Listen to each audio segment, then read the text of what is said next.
8वीं बार नीतीश कुमार। पूरी सरकार चलेगी 3 साल। खूब चलेगी, इसमें कोई दिक्कत नहीं है। चाचा भतीजा की सरकार। मुख्यमंत्री जी ने जो पलट में जो वार किया है, वो मुख्यमंत्री जी ने कहा कि 24 में ही सरकार गिर जाएगी।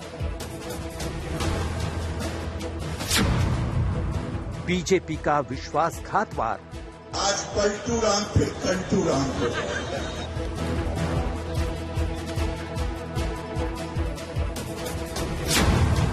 जेडीयू का हमला धारदार।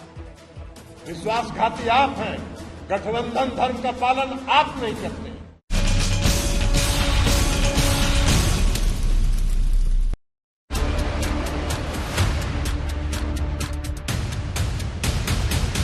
सियासी चाचा भतीजे ने एक बार फिर सरकार बना ली।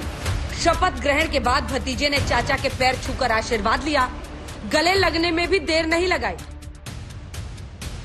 नीतीश बाबू ने लालू की पार्टी की मदद से 8वीं बार सीएम पद की शपथ ली, लिहाजा बड़े बड़े दावों का दस्तूर भी निभाया और चंद घंटों में विरोधी बनी बीजेपी का साथ छोड़ने की वजह भी बता दी। उनके चलते हमारे पार्टी के सब लोगों में इतना ज्यादा असंतोष था और अंत में लोगों ने कहा तो अंत में हमने सबकी बात को स्वीकार कर लिया, अलग हो गए। अच्छे से पूरी सरकार चलेगी 3 साल। खूब चलेगी, इसमें कोई दिक्कत नहीं है। हम तो चाहते नहीं थे बनना, हम तो उस चुनाव के बाद नहीं बनना चाहते थे मुख्यमंत्री, लेकिन मुझ पर पूरा चारों तरफ से करके दबाव कि नहीं आप संभालिए, हम कर लिए। लेकिन बाद के दिनों में जो कुछ भी हो रहा था आप देख रहे थे ना, और पिछले 1.5-2 महीने से हम किससे बात कर रहे हैं आप लोगों से।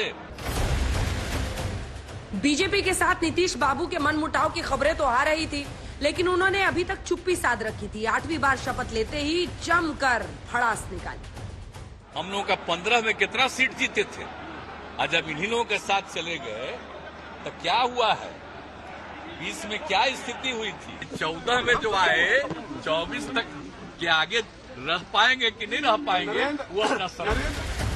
नीतीश ने तेजस्वी के साथ सरकार बना ली और लगे हाथ 2024 की दावेदारी भी ठोक दी। पूरे विपक्ष की ओर से बीजेपी को चुनौती दे डाली। वो सब बात तो नहीं है कि हमारे मन में कोई सपना है, लेकिन इतना जरूर है कि मेरे पार्टी के लोगों की जो ख्वाहिश है, उसी को ध्यान में रख करके हम लोगों ने सब काम किया। अब कुछ लोगों को लगता है कि विपक्ष खत्म हो जाएगा, तो हम लोग भी तो आ ही गया विपक्ष में। जितना करना है उतना वो करते न रहे। चाचा आगे आगे, भतीजा पीछे पीछे। पहले दोनों के टारगेट अलग थे, अब दोनों के दुश्मन एक। ताकत दोगुनी हो गई है। मजबूती के साथ बिहार को ऊंचाइयों तक ले जाना है, बिहार के लोगों को तरक्की हो, इसको लेकर के हम और आदरणीय नीतीश कुमार जी मिल करके दिन रात मेहनत करके बिहार आगे बढ़े, इस दिशा में हम लोग काम करेंगे। जब वक्त था बिहार के लिए विशेष राज्य दर्जा देने का, विशेष पैकेज देने का, अभी भी तो है ना केंद्र में। अरे इतना तो उनको बोलिए वहां भी धरना दे दें, दिल्ली भी बैठ जाएं, प्रधानमंत्री कार्यालय के बाहर बैठ जाएं और कम से कम बिहार को उसका वाजिब हक तो दिलाएं।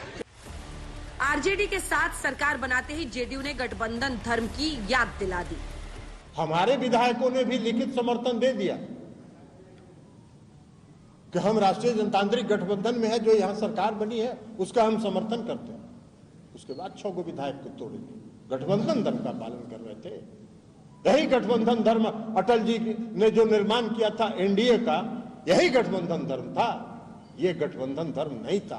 एक तो ये झूठा प्रचार किया जा रहा है कि आरसीपी सिंह को बिना नीतीश कुमार की सहमति के केंद्र में मंत्री बना दिया गया।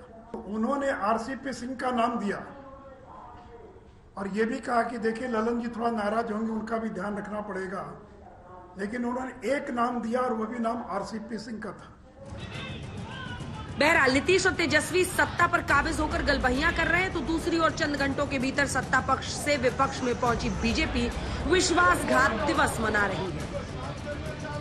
आज पलटू राम फिर कंटू राम हो जाएगा। लालू जी का ट्वीट, ये सांप है, ये जैसे सांप केचुआ छोड़ता है वैसे ये पार्टी भी छोड़ता है गठबंधन। लालू जी ने ट्वीट किया था, ये गिरगिट से भी ज्यादा रंग बदलने वाला है, हमके आशीर्वाद ही तो दिए हैं, वो सब आशीर्वाद ही है। नीतीश बाबू, आपने बिहार के साथ क्या किया? उसी बदहाली, अपराध, किडनैपिंग, वसूली के रास्ते बिहार के और बिहारियों को ठेल दिया। हर घर में लड़ाई होती है, हर भाई में। सियासत में कुछ भी स्थायी नहीं होता, तस्वीरें और हालात बदलने में वक्त नहीं लगता। कल नीतीश बाबू बीजेपी के दोस्त थे, आज दुश्मन बन गए। कल तक नीतीश बाबू सत्तारूढ़ एनडीए का हिस्सा थे, आज विपक्षी कुनबे में शामिल हो गए। अंजना ओम कश्यप, पटना आज तक। नमस्कार, आप देख रहे हैं हल्ला बोल, आपके साथ मैं हूं अंजना ओम कश्यप। बिहार विधानसभा के सामने से आप हमारी ये विशेष पेशकश देख रहे हैं। इस रिपोर्ट के जरिए आपने पूरी कहानी बिहार की राजनीति की समझ ली होगी। 17 साल में कोई अगर 8 बार मुख्यमंत्री पद की शपथ ले रहा है, बार बार साथी बदल रहा है, तो नीतीश कुमार की राजनीति पर भी चर्चा करेंगे। तेजस्वी यादव किस तरह से प्रबल नेता के तौर पर बिहार में उभर रहे हैं, चर्चा इस पर भी होगी। और बीजेपी के लिए आगे का रास्ता क्या होगा, बात इस पर भी होगी। सबसे पहले परिचय खास मेहमानों से करा देते हैं। हमारे साथ राजीव रंजन जी जुड़ गए हैं, जो कि नेता है जेडीयू के। अनिल साहनी साहब हमारे साथ जुड़ रहे हैं, जो कि एमएलए हैं आरजेडी की तरफ से। राजेश रंजन पप्पू यादव जी चीफ जन अधिकार पार्टी के हमारे साथ जुड़ गए हैं। सम्राट चौधरी जी प्रवक्ता बीजेपी के, पूर्व मंत्री रह चुके हैं बिहार सरकार के, हमारे साथ। प्रतिमा दास जो कि प्रवक्ता है कांग्रेस पार्टी की, जुड़ रही हैं। और कन्हैया भेलारी जी हमारे साथ जुड़ रहे हैं, जो कि पत्रकार के तौर पर हमारे साथ जुड़ेंगे। राजीव रंजन जी, आपके साथ शुरुआत करना चाहते हैं। देखिए, अब एक छवि तो नीतीश कुमार की बन गई, और वो छवि ये बन गई कि सरकार बदले नहीं बदले, मुख्यमंत्री नहीं बदलते हैं। एक अल्टीमेट हुनर उन्होंने बांध लिया है। लेकिन आज मैं सवाल की शुरुआत 2024 से करूंगी। जब नीतीश कुमार ये कहते हैं कि 14 वाले 2024 में रहेंगे, तब ना, उनका क्या मतलब है? क्या वो अपने आप को अगला प्रधानमंत्री देश का देख रहे हैं? उन्होंने ये कहा है कि 2014 में जो अपराजित जनादेश भारतीय जनता पार्टी को मिला, हाँ। उसकी पुनरावृत्ति 2024 में नहीं हो, इसकी पृष्ठभूमि बिहार ने रच दी है। आज इस ग्रैंड अलायंस से पूरे देश के तमाम क्षेत्रीय दल और पैन इंडिया प्रेजेंस है कांग्रेस का, लेफ्ट का पैन इंडिया प्रेजेंस है, उन सबों को बल मिला है और पूरे देश में एक राजनीतिक ध्रुवीकरण की प्रक्रिया शुरू हो गई है। और शायद ये जो एक गठबंधन बनता हुआ दिख रहा है, ये उनके विजय रथ को पूरी तरह से रोकने में सक्षम साबित होगा, ये उन्होंने संकेत में कहा है। नीतीश कुमार पर भरोसा होता है विधायक जी? वापस आप लोग सरकार तो साथ में बना रहे हैं, लेकिन नीतीश कुमार पर भरोसा होता है? भरोसे का न फल है क्या बना है? भरोसा कैसे नहीं है? अब 15 में जब 17 में छोड़ के गए थे महागठबंधन को, तो उस समय उन लोगों को भरोसा था। आज भरोसे पर ही चलती है लोकतंत्र। उसी लोकतंत्र को खत्म करने पर जब लगे हुए थे, तो उसी को जवाब देने के लिए जो है सो यहाँ का गठबंधन बना, महागठबंधन। और बिहार जो है, जब जब लोकतंत्र पर खतरा होता है तो बिहार से ब्रेक लगता है उसको, और पूरे देश में ब्रेक लगेगा। वो अपने तोड़ फोड़ करके महाराष्ट्र में बनाते हैं तो ठीक है, हम लोग बना लिए थे। भरोसा नहीं है, पूरा भरोसा है। आप बताइए, जब पिछली बार आपके पास आए थे तो आपको तो पता था ना कि किसको छोड़ के आ रहे हैं। तेजस्वी जी को अधूरा तब छोड़ दिया था, और तब आप लोग बड़े गदगद थे, सरकार में आ गए। अब विश्वासघात बैठ के रो रहे हैं। लग रहा है जैसे कि सरकार हाथ से फिसल गई तो खींच में बैठ गए बीजेपी के। अंजना जी, एक चीज बड़ा स्पष्ट जान लीजिए कि 2024 में जो अभी राजीव जी ने कहा कि 2024 में वो लोग रहेंगे कि नहीं रहेंगे, इनके मुख्यमंत्री जी ने कहा, तो इनको बता देना चाहते हैं कि 14 में भी इनको तो 2 सीट आया था और राष्ट्रीय जनता दल को 4 सीट आया था। इसलिए वो गलत फहमी में मत रहे। लड़ेंगे। अरे मिल के लड़ेंगे। उत्तर प्रदेश में भी बुआ और बेटवा दोनों लड़े थे, यहाँ भी चाचा भतीजा लड़ेंगे। दोनों को घर पहुंचाने का काम भारतीय जनता पार्टी का नेतृत्व करेगा। एकदम पूरा विश्वास रखिए, पूरा बिहार भारतीय जनता पार्टी के नेतृत्व में, नरेंद्र मोदी के नेतृत्व में 2024 में भी सभी सीटों पर जीतने का काम करेगा। कांग्रेस पार्टी का पक्ष जरा जानते हैं। अगर वो कह रहे हैं कि प्रधानमंत्री पद के उम्मीदवार नीतीश कुमार रहेंगे, तो मतलब कांग्रेस ने समर्पण कर दिया है। राहुल गांधी को अब आगे नहीं करेंगे आप लोग 24 के लिए? मान गए हैं उनके चेहरे पे। 24 की जहाँ तक बात है, हाँ। पब्लिक और जनता, ये लोकतंत्र है, यहाँ तो राजतंत्र है नहीं अंजना जी, ये लोकतंत्र है और जनादेश के बाद ही डिसाइड किया जाता है कि प्रधानमंत्री कौन बनेंगे। रही बात भरोसे की, आपने हमारे सहयोगी दल के राजद के विधायक जी से पूछा कि भरोसा होता है कि नहीं। लोकतंत्र में भरोसा करना पड़ता है और लोगों का पिछला इतिहास देख करके भरोसा करना पड़ता है कि जो सरकार चला रहे हैं, जो मुख्यमंत्री हैं या प्रधानमंत्री हैं, उनकी छवि कैसी है। आज लोगों ने, पूरे देश की जनता ने कांग्रेस पे भरोसा जताया है, जिसका परिणाम है कि आज हम सभी दल 7-8 दल मिल करके बिहार में सरकार बनाए। देश ने कांग्रेस पे भरोसा जताया? बिल्कुल, देश ने जताया है, तभी तो बिहार से शुरुआत हुई है। अच्छा। बिहार से शुरुआत तभी हो रही है क्योंकि 2024 में इसका परिणाम आपको देखने को मिलेगा। आपको पता होना चाहिए, आपको जानकारी है। लेकिन क्या कांग्रेस अगर नीतीश के चेहरे को आगे करती है तो मान ले रही है कि हमसे ना हो पाएगा? बिल्कुल नहीं, बिल्कुल नहीं। क्या मनमोहन सिंह जी जब प्रधानमंत्री बने थे तो क्या सोनिया जी ने मान लिया था कि हमसे नहीं होगा? कांग्रेस बलिदानों की पार्टी है, त्याग देने वाली पार्टी है, देश को आजाद कराने वाली पार्टी है। कांग्रेस कुर्सी के लिए नहीं रोती है, कुर्सी के लिए नहीं लड़ती है, देश के लिए लड़ती है, लोकतंत्र के लिए लड़ती है और संविधान की रक्षा के लिए लड़ती है। ठीक है पप्पू जी, बीजेपी को तो आप घेरते रहते हैं, अभी जो मौजूदा गठबंधन बना है नीतीश कुमार और तेजस्वी यादव का, आपको लगता है उससे बिहार का कल्याण होगा? दोनों कह रहे हैं अब बिहार का उत्थान हो जाएगा। देखिए, राजनीति का चरित्र बेसिया से भी खतरनाक है, उस पर हम नहीं जाएंगे। ये हम नहीं कहा, राष्ट्रकवि दिनकर, हरिवंश राय बच्चन, सबके बारे में। अब मैं सिर्फ इतना कहूंगा आपसे कि बीजेपी या बिहार या 2024 इस पे अभी मत जाइए। गडकरी जी का बयान आप उठा लीजिए, 1, राजनाथ सिंह जी का बयान उठा लीजिए, 2, आडवाणी जी के जीवन चरित्र को देख लीजिए, बेचारे को ट्रस्ट का, 3, supreme court of chief justice of India के बयान को राजस्थान में सुन लीजिए कि भारत की डेमोक्रेसी मजबूत विपक्ष के चरित्र से उभरेगा जिसको खत्म नहीं किया जा सकता। 3, पुरी जी के बयान को भी देख लीजिए। और जब नड्डा यहाँ आए थे तो उन्होंने कहा कि क्षेत्रीय पार्टी, वंशवाद पार्टी, परिवारवाद पार्टी, अन्य पार्टियों का नामो निशान मिट जाएगा। लेकिन जब आप उत्तर प्रदेश में चुनाव लड़ते हैं तो आप मिनिमम 10 छोटी पार्टियों से पैर पकड़ के अलायंस करते हैं, जिसको आप गाली देते हैं। गोरखपुर में संजय निषाद के फादर को आपने मारने का प्रयास किया, मारने का, गोली मरवाने का प्रयास किया, आप पर आरोप है वहां के मुख्यमंत्री पे। और दूसरा, पटेल, जिनको आपने मंत्रिमंडल से बेचारी को निकाल दिया और फिर आपने उनको लिया। इस तरीके से अच्छा हुआ है, बुरा हुआ? मैं देखिए, एक बात मैं बता दूं, बिहार के बारे में और बीजेपी के बारे में और अन्य पार्टियों के बारे में मैं 2 बात आपसे बहुत क्लियर कहना चाहूंगा, नीतीश जी के बारे में भी और बीजेपी के बारे में। मैं नरेंद्र मोदी भाई के बारे में, बिहार के बारे में सिर्फ इतना कहूंगा, अन्य बारे में छोड़ दीजिए। अब तो बात खत्म हो गई, डॉलर का रुपया, महंगाई, सिलेंडर, स्विस बैंक, ब्लैक। आप परिवारवाद, वंशवाद की बात तो याद रखते हैं। परिवारवाद, वंशवाद में बिहार में राजनाथ सिंह नहीं है, परिवारवाद, वंशवाद में हिमाचल नहीं है, परिवारवाद, वंशवाद में बहुत सारी चीजें नहीं आती है। मतलब शरद पवार जी के भतीजे चले जाएं तो सारा केस खत्म, हार्दिक पटेल कांग्रेस से चला जाए तो बहुत अच्छा, ममता बनर्जी दीदी का सब चला जाए तो बहुत अच्छा।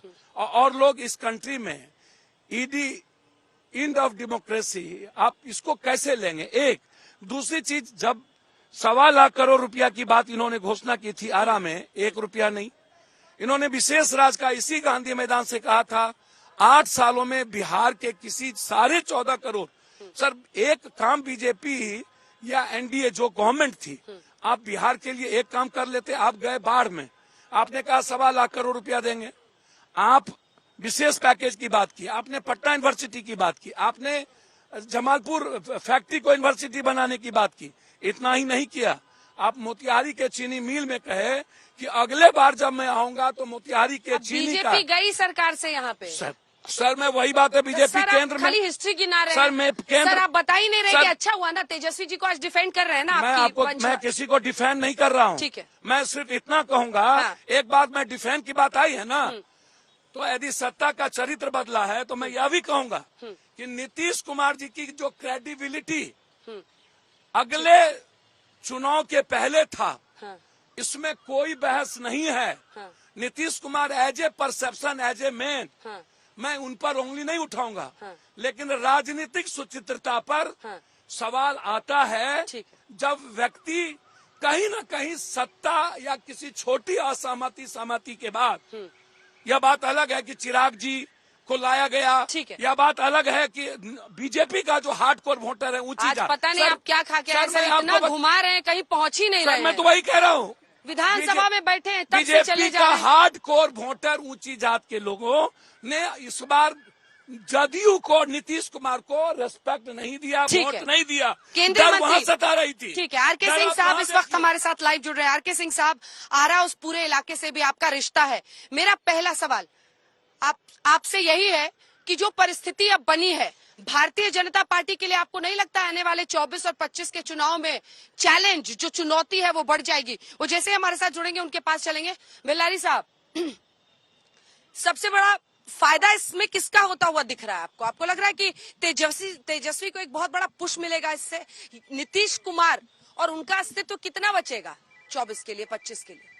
दोनों को पुश मिलेगा, दोनों मजबूत होंगे, क्योंकि नीतीश कुमार तो यहाँ रहना नहीं। इनसाइड इन्फॉर्मेशन दे रहे थे कि अब यूपीए, कांग्रेस सब फेस बना रहे हैं। मैं तो अभी भी कह रहा हूँ, नीतीश कुमार पोजीशनिंग जो है प्राइम मिनिस्टर बनने के लिहाज से नहीं कर रहे हैं। हाँ। उसी क्रम में हरिवंश नारायण सिंह को भी वहाँ भेजा था, अली अनवर को बनाया था कि पसमानदा का देश भर में बनाएंगे, दारूबंदी जो किए हैं इसलिए कि देश भर की महिलाएं जो हैं हमारे पक्ष में हो जाएंगी प्राइम मिनिस्टर के लिए जब मैं दौरा करूंगा तो। आज से वो पोजीशनिंग कर रहे हैं, अब यह मौका मिला है। हाँ, अब मौका मिला है कि ताल ठोक देना है। कांग्रेस कहाँ से खड़ा हो जाएगी? कांग्रेस के तो युवराज भी हैं और दोनों आदमी तो केस झेल रहे हैं, छोड़ेगी बीजेपी। नीतीश कुमार जो है विधायक छवि के आदमी है ना, कहाँ है कोई दाग बताइए? आज यहाँ हो रहा था, आज सीबीआई का छापा, नीतीश कुमार जहाँ भागे ना, सृजन में फंसाएगा, मुजफ्फरपुर में फंसाएगा, हाई होगा, हाउ होगा, कुछ नहीं होगा। आइए नहीं तो करेंगे क्या यार? अब बोलिए। मुस्कुरा रहे हैं वो, बहुत खुश हो रहे हैं। मुस्कुराएंगे हम, देखिए सही बात बोलते हैं। हाँ। नहीं, ऐसा आपको लग रहा है ना, लेकिन सवाल ये है कि कितना वो देश का, बिहार और बिहार की राजनीति में तो आप 2010 के बाद उनका ग्राफ देख लीजिए, आपको उनका स्ट्राइक रेट पता है। बाकी सभी पार्टियों का स्ट्राइक रेट बढ़ा है। अच्छा। जिसमें आरजेडी का बढ़ा है, जिसमें बीजेपी का बढ़ा है। लेकिन उनका जो 2010 में 83% स्ट्राइक रेट था वो लगातार गिरता चला आया है। वो तीसरे नंबर की पार्टी है। फिर भी आपको करिश्मा लग रहा है कि पूरे देश की जनता उनको प्राइम मिनिस्टर बना देगी चुन के? बिल्कुल बना देगी। बनेंगे कि नहीं हम नहीं जानते हैं भाई। आप जो है ये कैसे है? हम पत्रकार हैं, आप एडिटर इन चीफ बनेंगे कि नहीं बनेंगे ये क्या जानते हैं? प्रयास कैसे छोड़ देंगे भाई? अच्छा। लेकिन नीतीश जी की महत्वाकांक्षा आपने गिना दिया, उनका ग्राफ गिर रहा है। अब आज हम कहते हैं अगर एक कह देंगे 1 महीना के बाद हम बीजेपी में जाएंगे, ये लोग तैयार रहेंगे जो भी बीजेपी का चाह जाइए। वैसा बना लिया है राजनीति में कि इधर रहे चाहे उधर रहे, बिना रजिस्ट्री के उनके हो जाएंगे। और लोग बिना रजिस्ट्री के उनके हो जाएंगे, ये बात तो सच ही लग रही है। एक रिएक्शन उनसे, उसके बाद राजीव जी के पास जाऊंगे। नीतीश बाबू ने अपना ऐसा मकाम बना लिया, ऐसा हुनर, ऐसा कला उनमें है कि वो तीसरे नंबर की भी रखे, मतलब कोई सोचता ही नहीं कि मुख्यमंत्री का चेहरा कोई और हो सकता है। और तेजस्वी जी भी खुश है, आज भी उन्होंने चरण वरण छुए, सब कुछ किया। देखिए वो तो अपना आशीर्वाद लेने के लिए बड़े हैं, माइक थोड़ा ऊपर कर, बड़े हैं तो उनसे आशीर्वाद लेना, इसका मतलब चरण छूना आप कह रहे हैं, इसको आप दूसरे तरह से नहीं लीजिए। हाँ। हम लोग को परंपरा है, संस्कृति है। नहीं, मेरा सवाल वो नहीं है, वो जो मेरा सवाल कुछ और है। उनके आदरणीय लालू जी के साथ रहने वाले हैं और उनका चाचा और भतीजा का संबंध है, तो उसके भी माध्यम से लिए हैं। नहीं, मैं कुछ और पूछ रही हूँ, आप कहीं और पहुँच गए। मैं कह रही हूँ कि नीतीश, वो तो अच्छी बात है ना। मैं तो ये कह रही हूँ कि उनको सेकेंडरी रोल स्वीकार है। मैं कह रही हूँ कि मुख्यमंत्री का एम्बिशन क्या तेजस्वी यादव का नहीं है, सबको नीतीश कुमार, जबकि सोचिए कि कितना लगभग डबल है ना विधायक। किसका नहीं है? तो समय आएगा तब ना होगा। जब हमारे अभी जो बोल रहे थे कि जिस प्रकार से दारूबंदी है, जो महिला का वोटर पूरे देश में, और जो है सो बिहार में जो पूरा नीतीश मॉडल जब सामने आएगा पूरा देश के सामने, जब वो प्रधानमंत्री बन जाएंगे, आपके सामने आप ही लोगों के पास न बोले जो अभी केंद्रीय मंत्री थे, इस जन्म नहीं 7 जन्म में नहीं बनेंगे, मगर देखिएगा आने वाले दिनों में 24 में ही बनेंगे नीतीश कुमार। हाँ, तब क्या देश के प्रधानमंत्री बनेंगे। और फिर झूठ कहाँ से होगा? सीएम तेजस्वी जी बनेंगे। तुम लोग सुनते रहो अभी। नहीं चलिए, वो आप लोगों से सवाल होगा 8 बजे, आप लोग थोड़ा सा इंतजार कीजिए। 8 बजे जनता का भी सवाल नहीं है, ईवीएम का हटा कर चुनाव करा लीजिए, विधायक जी गुस्साइए, चल जाएगा, पता चल जाएगा वैकेंसी। अरे विधायक जी मना कीजिए, विधायक जी मना कीजिए, हमारा भी आदमी बोलने लगेगा, हमारा भी आदमी बोलेगा, बीच में मत बोलिए, क्या समझते हैं? बीच में मत बोलिए, गलत वैकेंसी है। जय भीम, जय भीम, जय श्री राम का आवाज जय भीम है। ठीक है विधायक जी, गुस्सा मत कीजिए, आज तो अच्छा आपका खुश होने का दिन है। आज काहे मुंह लटका लिया? आपके तो अच्छा खुशी का दिन है। आज थोड़ा गुस्से में लग रहे हैं, मुझे लगा आज तो अच्छा दिन है ना आप लोगों के। गुस्सा वाली बात नहीं है। हाँ। अब आप जय श्री राम लगाइए तो हम जय भीम लगावे, यही पर चलेगा। महंगाई भी ठीक, हमारे पप्पू भाई बोल रहे थे कि महंगाई कहाँ गया, बेरोजगारी कहाँ गया, गैस का सिलेंडर कहाँ गया। अब तो आपकी सरकार बन गई है। जय श्री राम से खाली आंच में चूल्हा लगा के दिखा दे, तब पता चलेगा। नहीं, लेकिन अब पता लगा दिखा दो। अब तो महंगाई बेरोजगारी का काम आप लोगों का हो जाएगा ना, कितनी नौकरियां देंगे? महंगाई और बेरोजगारी केंद्र में, सुनिए, महंगाई और बेरोजगारी का जो सवाल है ये केंद्र का सवाल है। हाँ। केंद्र का सवाल है, नरेंद्र मोदी जी का सवाल है, जो 2 करोड़ कहते थे कि हर साल 2 करोड़ हम जो है नौकरी देंगे। कहाँ चला गया 2 करोड़? कहाँ चला गया 2 करोड़? राजीव जी संभल आ रहे, उसके तुरंत आ रहे हैं, इसके बाद आ रहे हैं राजीव जी। देखिए, ये बार बार तीसरे नंबर की पार्टी बिहार में कही जाती है। देखिए कितना बड़ा खेल था। एक तरफ बिहार के मुख्यमंत्री पद के चेहरे के तौर पर नीतीश कुमार जी को एनडीए ने पेश किया, ठीक है। दूसरी तरफ चिराग पासवान के पीठ को ठोक दिया कि तुम लड़ो, अपने लोगों को लड़ाओ। बाजाबता भारतीय जनता पार्टी ने अपने पहली कतार के नेताओं को उनकी पार्टी के टिकट पर लड़ने के लिए भेज दिया और उनकी घर वापसी भी बाद में करा दी। ऐसी बेशर्म सियासत हिंदुस्तान में कोई राजनीतिक दल कर ही नहीं सकती है। लेकिन इसका पीएम की महत्वाकांक्षा से मैं क्या वही लेना? कह रहा हूँ, जो बार बार तीसरे नंबर की पार्टी हाँ। और मुख्यमंत्री बनने का सवाल है। बिहार की नंबर 1 पार्टी नीतीश कुमार जी की पार्टी बनती, जानबूझ करके 30 से 32 सीटों पर एक ऐसी रणनीति पर भारतीय जनता पार्टी ने काम किया कि चेहरा बनाया और उसका लाभ उनको मिला। 2 उप मुख्यमंत्री और उनके मंत्रियों की संख्या जेडीयू से ज्यादा, लेकिन उसके बाद भी गवर्नेंस के मॉडल, नीतीश कुमार की छवि उनकी सबसे बड़ी यूएसपी है। उसके इरोजन के लिए, उसके क्षरण के लिए बाजाबता अभियान भाजपा के नेताओं ने चलाया। Facebook post, press conference. मैं कहता हूं कि ये एक सामूहिक जिम्मेदारी है कि नहीं, किसी भी सरकार में, कैबिनेट में होना और कैबिनेट के ये मंत्रियों का या अलग अलग जो संगठन के प्रधान, जो प्रमुख नेता हैं, उनके बयानों से बिहार की जनता में संदेश किया गया। आप कहते हैं, आप तो चाहते थे कि ये गठबंधन नहीं चले, इसलिए गठबंधन आप चलाना चाहते नहीं है। आप एक कोमोडेटिव नहीं है, आपको यह अहंकार है कि आप 300 से ज्यादा एमपीज की पार्टी चला रहे हैं। आप जिनके कंधे पर भी गए उनको आपने मिटाया, लेकिन बिहार ने आपके विजय रथ पर लगाम लगा दी है। बिहार ने आपके विजय रथ पर लगाम लगा दी है। अब यहाँ से आपके लिए मुश्किलों की शुरुआत होगी। ये दम भर रहे हैं नीतीश कुमार, वो कह रहे हैं 24 में रहेंगे तब ना। देखिए, आरोप को समझिए। वो ये कह रहे हैं कि आप राजनीतिक पार्टियों के कद को छोटा कर रहे थे। आप नीतीश कुमार, आपके खुद के मंत्री नीतीश कुमार के खिलाफ लिख रहे थे। कोई भी क्यों बर्दाश्त करेगा जो मुख्यमंत्री। देखिए अंजना जी, मैं नीतीश कुमार जी को 25 वर्ष से जानता हूँ और मैं बिहार की राजनीति में कोई नया आदमी नहीं हूँ। मैं नीतीश कुमार जी को 96 में भी देखा हूँ, 95 में भी देखा हूँ। 7 सीट पर जीत के आए थे मात्र, और तब एनडीए बनी थी और एनडीए ने मुख्यमंत्री बनाया उनको, भारत सरकार में मंत्री बनाया अटल जी के राज में।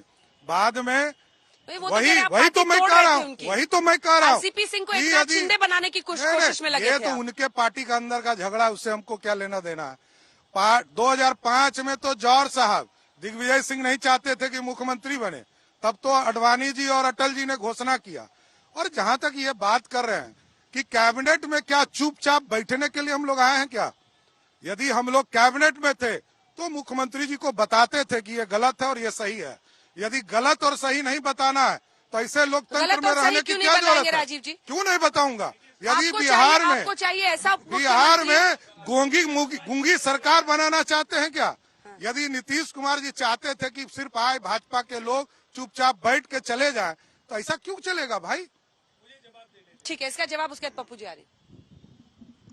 सवाल ये है कि कैबिनेट की बैठकों में असहमति दर्ज करना और फेसबुक पोस्ट और बयानों के जरिए, प्रेस कॉन्फ्रेंसेस के जरिए जिस सरकार के एक बड़े साझीदार आप हैं, उस दल और उस सरकार पर आप प्रहार कर रहे हैं, तो आपकी मंशा बिल्कुल स्पष्ट थी कि आप महाराष्ट्र का खेल बिहार में दोहराना चाहते थे, और जिसको बिहार की जनता ने भी पहचान लिया है और बिहार के जो भी 7 दल एक साथ आए हैं उनके अंदर छटपटाहट थी।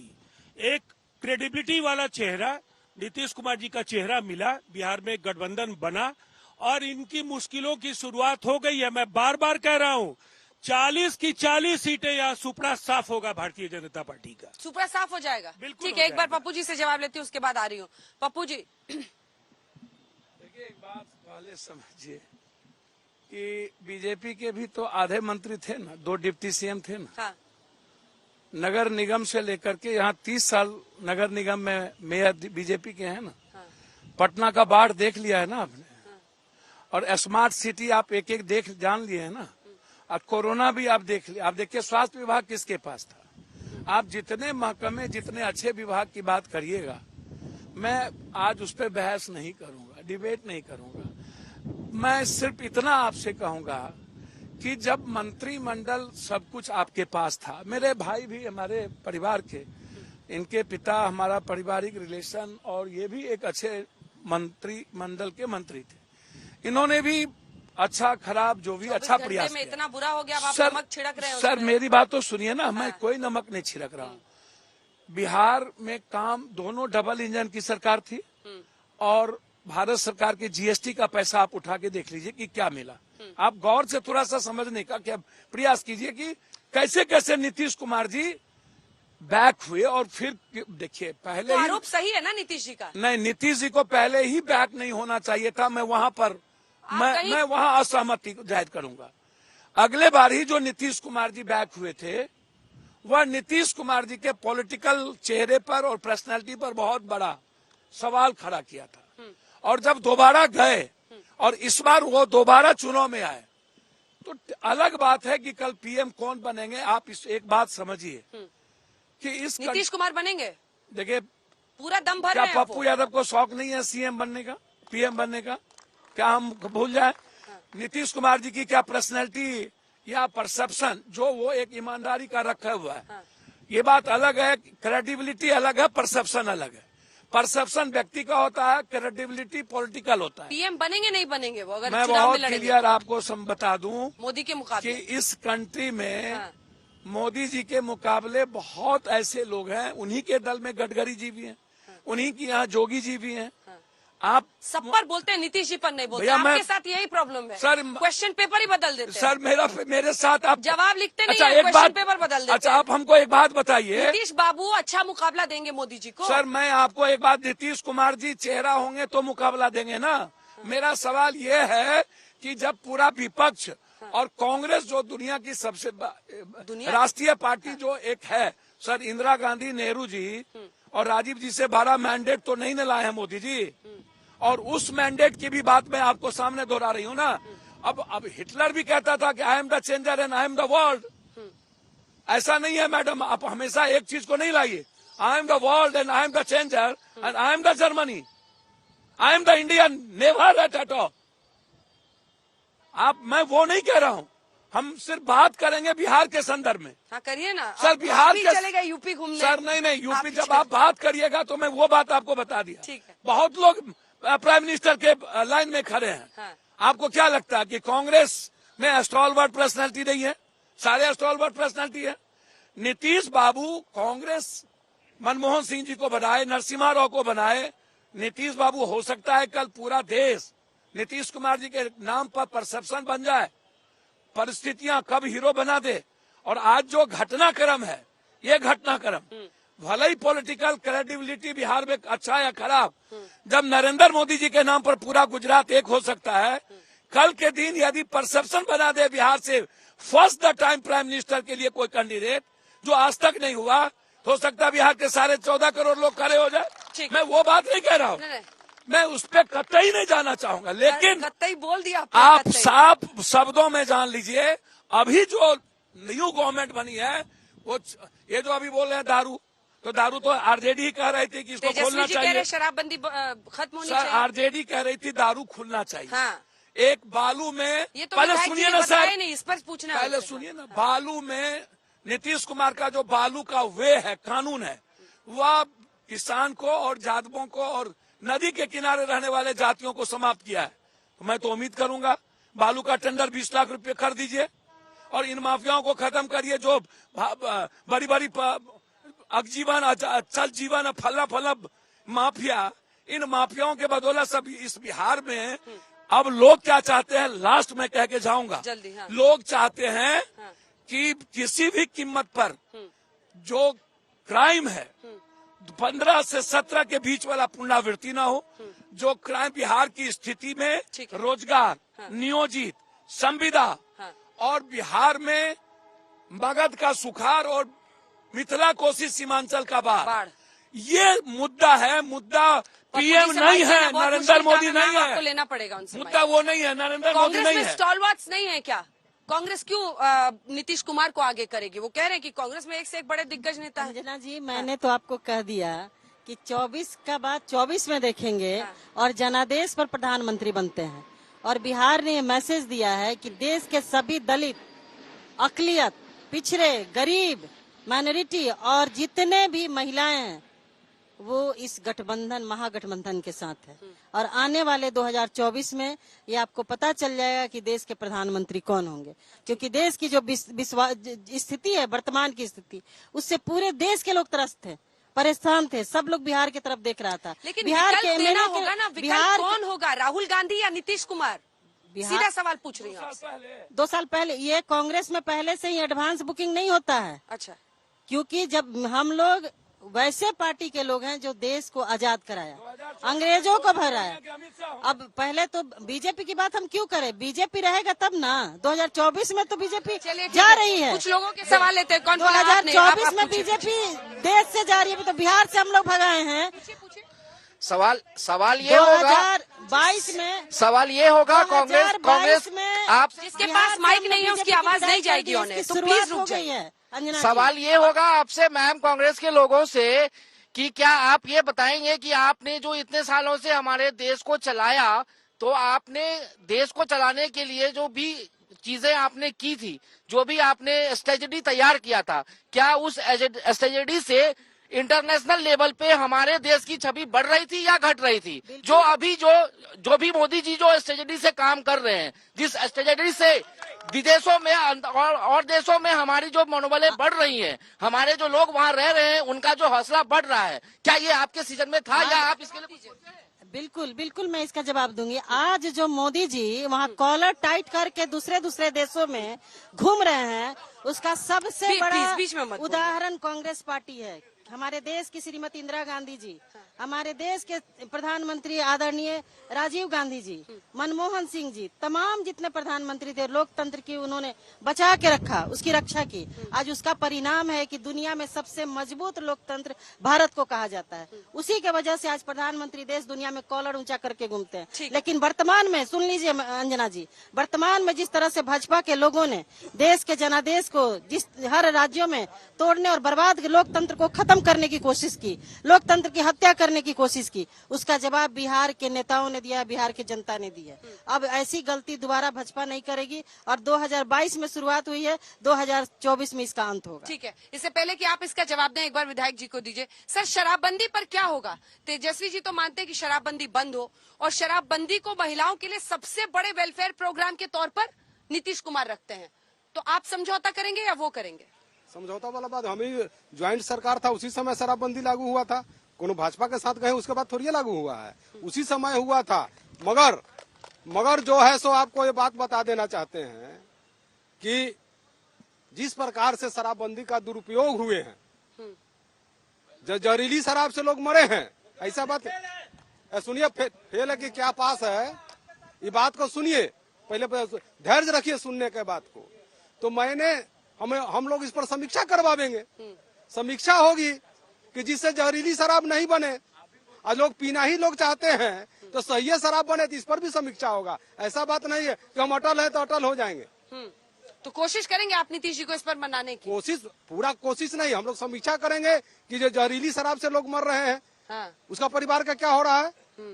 ये सब सारी ये तो बात अभी भाजपा के साथ, भाजपा वाले लोग कहाँ उठाए इस बात को कि लोग मर रहे हैं। हम ही बार बार उठाते थे कि अगर असली शराब अगर बेचवाना है तो सुनिए थाना से ही बेचवाइए ना, थाना से ही बेचवाइए, कोई ठेकेदार नहीं रहे, थाना में रख के शराब बेचवाइए, क्योंकि थाना वाले लोग जो है सो अति कर रहे हैं। नीतीश जी को अपने फैसलों पर सवाल पसंद होगा? फैसलों पर सवाल पसंद नहीं है, फैसला पसंद है नीतीश कुमार जी। फैसला जो होगा आम जनता के हित में होगा, इसका समीक्षा होगी। ठीक है, आम जनता के हित में। आप जवाब दीजिए। देखिए, 2-3 चीज बड़ा स्पष्ट है जो उन्होंने मुद्दा उठाया। एकदम हमारे प्रदेश अध्यक्ष आधिकारिक तौर पर मुख्यमंत्री को जाकर उन्होंने बताया और पूरा कैंपेन चलाया। याद दिला रहे और एकदम याद मैं दिला रहा हूँ कि मुख्यमंत्री जी को जाकर बताने का काम किया कि बेतिया में हमारे लोग मर रहे हैं दारू पी के, जो जहरीली शराब से। और जहाँ तक बहन जी ने अपनी बात रखा कि कांग्रेस लोकतंत्र की जननी कहा जाता है, इस देश में मात्र 64 सरकार थी जिसको बर्खास्त इन्होंने किया था, हम लोगों ने नहीं किया। कांग्रेस के लोगों ने 64 सरकार पूरे देश में बर्खास्त किया। और यहाँ पर राजीव जी बोल रहे थे 7 पार्टी की मुलाकात हो गई है। कह रहे आपको अलग थलग कर दिया बीजेपी। वही तो मैं कह रहा हूँ। अरे 5 तो बबुआ लेके आया है, इनके पास तो एक ये है और एक मांझी जी है, दोनों को मिला दीजिएगा तब भी आरजेडी के 1/3 होइएगा। तो इनका तो यही स्थिति है। इसलिए कहीं भी कोई चिंता का विषय नहीं है। जितने लोगों को मंथन करना है करने दीजिए, समूह मंथन होगा और अमृत भारतीय जनता पार्टी के ही नसीब में होगा, ये मैं स्पष्ट कहना चाहता हूँ। अमृत कह रहे हैं उन्हीं के हिस्से में लगेगा। और नकली शराब पर इन्होंने भी बोला, उन्होंने भी बोला, ये भी एक इशू था, इस पर भी बोलते थे।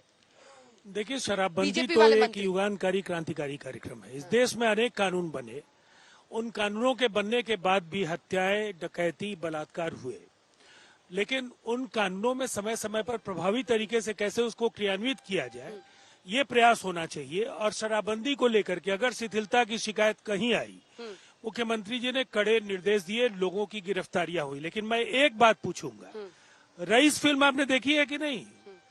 गुजरात में शराबबंदी के बाद जो एक समानांतर उद्योग विकसित हुआ, वो फिल्म जरूर देख लीजिएगा। और हाल के दिनों में जहरीली शराब के सेवन से जो हाल के दिनों में जो मौतें हुई, वहाँ क्यों नहीं चिंता ये प्रकट कर रहे हैं? मैं तो वही कह रहा हूँ कि तो राष्ट्रीय पार्टी है, लेकिन यहाँ भी पार्टी तो बिहार यहाँ भी चल रहा है समानांतर। मैं वही कह रहा हूँ कि हमारी अगर कमियां हैं तो हम उसको सुधारते हैं, लेकिन ये कानून इतना बड़ा है, बिहार के गांव की तस्वीर बदल गई। नीतीश जी के लिए नॉन निगोशिएबल है ये, हर हाल में बिल्कुल नॉन निगोशिएबल है। इसमें जो भी कह रहे थे समीक्षा होगी। नहीं, समीक्षा का अर्थ क्या है? समीक्षा तो अभी भी होती है, 2-3 बार उसमें संशोधन भी हुए हैं। अच्छा। जनहित में प्रभावी तरीके से इस कानून को लोगों तक पहुंचाने के लिए जब भी जो जरूरत हुई है, नीतीश कुमार जी ने किया, आगे भी विचारों का स्वागत किया जाएगा। शराबबंदी पर टकराव हो सकती है क्या? एकदम मतभेद है। यह सफेद झूठ है कि शराबबंदी सफल है। ऐसा असफल मैंने आज तक अपने 35 बरस के पत्रकारिता की जिंदगी में कोई असफल कार्यक्रम नहीं देखा हूँ। पहले से 50 गुना ज्यादा बिक रहा है। अभी कहिएगा तो फोन करके हम यही मंगा देंगे, यहीं पे मंगा देंगे। अभी कहिए तो फोन करके मंगा देंगे। घुमाइए फोन, घुमा दें, घुमाइए फोन। आज यहाँ पर पोल खोल हो ही जाए। सारा जो है सारा विधानसभा में पहुंच जाएगी जहरीला शराब समझिए कि क्या वो सुलेशन पी रहा है कोनो, तो कौन ड्रग केमिकल मिला के तुरंत जो है खत्म कर देना चाहिए और गुजरात में डलाना चाहिए। गुजरात में ऑफकोर्स इधर जहरीला से, लेकिन गुजरात में तो 60-65 हजार लोगों को लाइसेंस है। आप जाइए लाइसेंस लीजिए, शराबी का नाम, शराबी के बाप का नाम लिखवाइए अपना। होटलों में बड़े बड़े मिलता है वहाँ। ठीक है, इधर से किसी को सवाल पूछना है आप पूछो। इधर आ जाइए। जैसे जेडीयू बात करती है कि नीतीश कुमार का यूएसपी है कि वो CCC से समझौता नहीं करेंगे, करप्शन, कम्युनलिज्म और क्राइम, तो 2017 में जब उन्होंने गठबंधन तोड़ा था तो मिट्टी घोटाला, जो बिहार का सबसे बड़ा मॉल घोटाला था, उसी के नाम पे, जिसमें तेजस्वी यादव एक्यूज थे, और आज उसी केस में वो चार्ज सीटेड हैं और बेल पे मां राबड़ी देवी और वह खुद बाहर हैं। तो आखिर भ्रष्टाचार में क्या बदला कि उस समय? विधायक जी बताइए, विधायक जी आपके सवाल ले रही हूँ, यही रुकिए। विधायक जी आप बताइए। राजीव जी आपको भी फोन रखना होगा, दोनों से ही सवाल है। भ्रष्टाचार के मामले पर आपने क्या कॉम्प्रोमाइज किया और भ्रष्टाचार के आरोपों के साथ आप कैसे चलेंगे आगे सरकार में? पहले विधायक जी आप ही बोल लीजिए, राजीव जी बोलिए। देखिए, भ्रष्टाचार को लेकर के दोहरे मानदंड नहीं अपनाए लोग। भारतीय जनता पार्टी में प्रेम सिंह धूमल से लेकर येदियुरप्पा, अनेक ऐसे उदाहरण है। बेल्लारी ब्रदर्स, ईडी वहां जाती है जहां उनकी सरकारें नहीं होती हैं और जहां उनके विरोध में राजनेता होते हैं। डीके शिव कुमार से लेकर के तमाम उन नेताओं के यहाँ ईडी भेजा जाता है जो भारतीय जनता पार्टी में नहीं है। ऐसे दोहरे मानदंड भ्रष्टाचार को समाप्त नहीं कर पाएंगे। अगर भ्रष्टाचार के खिलाफ लड़ना है तो भाजपा को अपने केंद्रीय कैबिनेट मंत्रियों की संपत्ति की जांच करानी चाहिए। राज्यों के मुख्यमंत्रियों और जो उनके अधिकारी हैं, उन अधिकारियों को जो विशेष कृपा पात्र बने हुए हैं, उन अधिकारियों के संपत्ति की जांच करनी चाहिए। इससे समाधान निकल आएगा। आरजेडी के भ्रष्टाचार के आरोपों पर क्या बोलें? मैं तो वही कह रहा हूँ कि ये तो अदालत में है। अगर इस अदालत के जरिए अगर कोई बात आएगी तब उसके बाद ये बात होगी। जेपी नड्डा जी भी आए और नरेंद्र मोदी जी भी आए, तो हम लोगों ने भी आवाज उठाई कि पटना यूनिवर्सिटी को सेंट्रल यूनिवर्सिटी बनाने का हम लोग मांग। पर यहाँ से वहीं के वो स्टूडेंट थे, पटना यूनिवर्सिटी के, वो पटना कॉलेज के पास आउट, पर यहाँ से जितने भी विश्वविद्यालय से जितने भी छात्र बन के जो नेता या जितने भी पदाधिकारी बन गए, आज तक कभी भी वो विश्वविद्यालय में कभी झांक के नहीं देखने गए। हमारा यही मांग है स्पष्ट, क्यों अभी तक क्यों? जवाब दीजिए। देखिए, एकदम स्वाभाविक है, इनकी मांग भी जायज है, मैं कहीं दो मत नहीं है। हम लोग इसका समर्थन भी करते हैं, 2 साल तक क्यों नहीं किया? समर्थन भी करते हैं अंजना जी। हम लोगों ने नॉर्थ और बिहार में, साउथ बिहार में 2 यूनिवर्सिटी बनाया। हम लोगों ने ऐसा कोई भी प्रमंडल नहीं है जहां यूनिवर्सिटी हम लोगों ने स्थापित नहीं किया।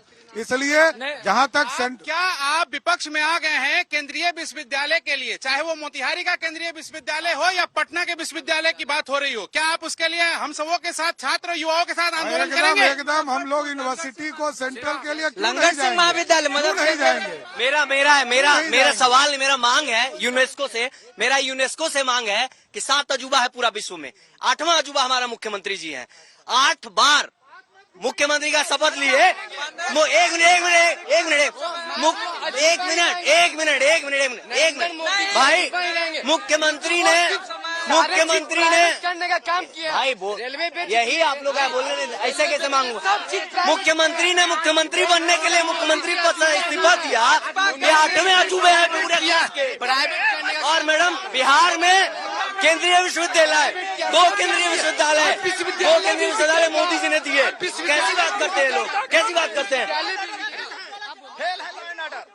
आज इस मुद्दे पे डिबेट है कि आखिर नीतीश कुमार जी छोड़ करके भारतीय जनता पार्टी को क्यों चले गए अलग थलग।